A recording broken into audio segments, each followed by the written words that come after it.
Ya, usho mamani.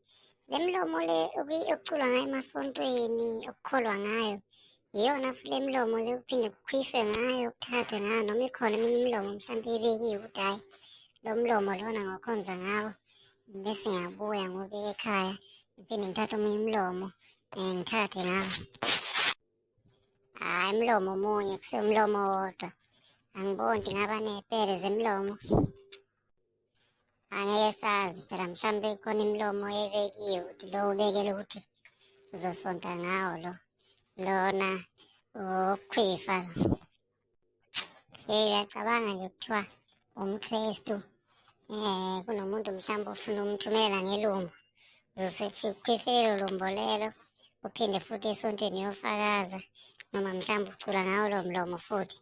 Noma mhlawumbe nje ubuncinda, mhlawumbe uncinda nje umuthi omubi, uphinda futhi uyofakaza ngawo esontweni. Abanye bathwele bekhuluma elwaneni, kuyabo uyasuka umuntu uze esontweni uzofakaza ngawo lo mlomo ucula ngawo. Uyacabanga umuntu uyathandaza ngabe ucela iy'nhlanhla, uyathandaza ucela impumelelo, uthandaza ngawo lo mlomo lo futhi kade ephethe ngawo isichitho, echitha omunye umuntu kodwa ufisa ukuthi ukwazi ungachitheki. Uthini mamana abantu abathwele uthole umuntu ume esontweni kodwa ubeyincinde esikhopheni somuntu omunye uthole ukuthi ubeyenza nje ukungcola okunzima kabi ama-rituals kodwa ngesonto usome phambi kwabantu bepulpiti efakaza. Mhlawumbe ikhona eminye imilomo abayisebenzisayo, hhayi le abaphinde bathandaze ngayo.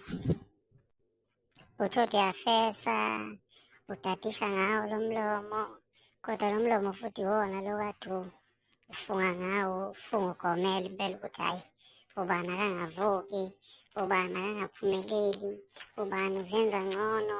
Imilomo uphinde uhlebe ngawo, uphinde futhi uthandaze ngawo.